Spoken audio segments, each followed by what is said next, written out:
A common scenario that happens all the time in the spring when you're turkey hunting is the gobblers will fire off on the limb for 30 minutes in the morning.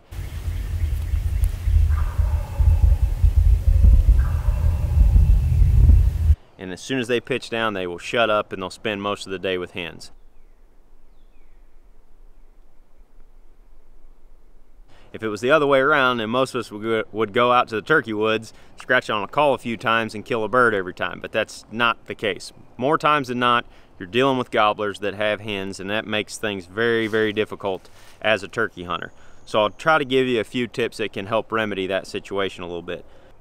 When gobblers have hens, I'm oftentimes trying to call to the hens more so than the gobblers, because if I can convince them to come over and have a look, many times the gobblers will follow.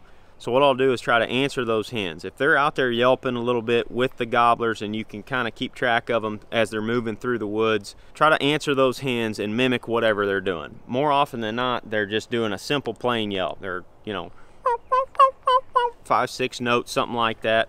So if I hear that and I know that they're with the gobblers, I'll just answer back with a contented yelp like that. Sound like this.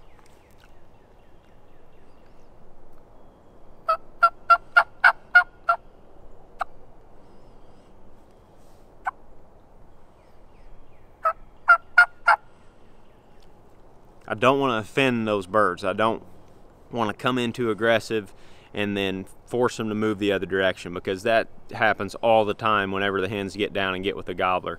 Many times they don't want to be with other turkeys, especially if it's another old boss hen or something. So if a hen is just lightly yelping like that with a group of birds, I'll just lightly yelp back at them until they can hear me. Another thing that has worked in the past is the fighting purr. I'll break that out sometimes if a gobbler is stuck out there with a bunch of hens and he's still gobbling.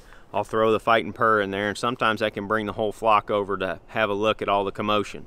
The best way I found to deal with henned-up turkeys though is to keep tabs on them and try to get in front of them. This is where your scouting, your boots on the ground scouting really pays off. If you found areas within that 300 or 400 yard buffer around the turkey's roost and you finding scratching, you're finding turkey tracks, it's good to maybe just sit up there and wait them out. Just listen for a while.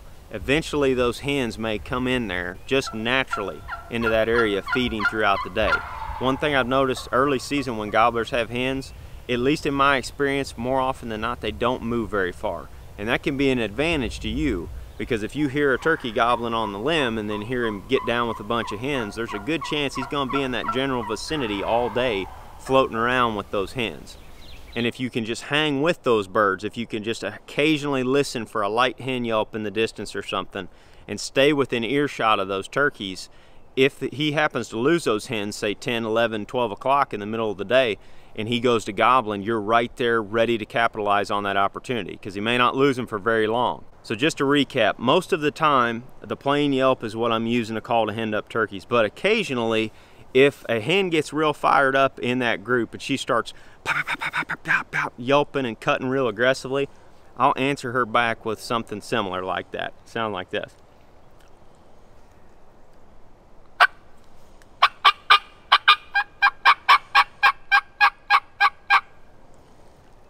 And that just picks up that inflection a little bit to match hers. Sometimes you can make that lead hen mad and bring her into your setup, dragging the gobblers in tow. So keep that in mind.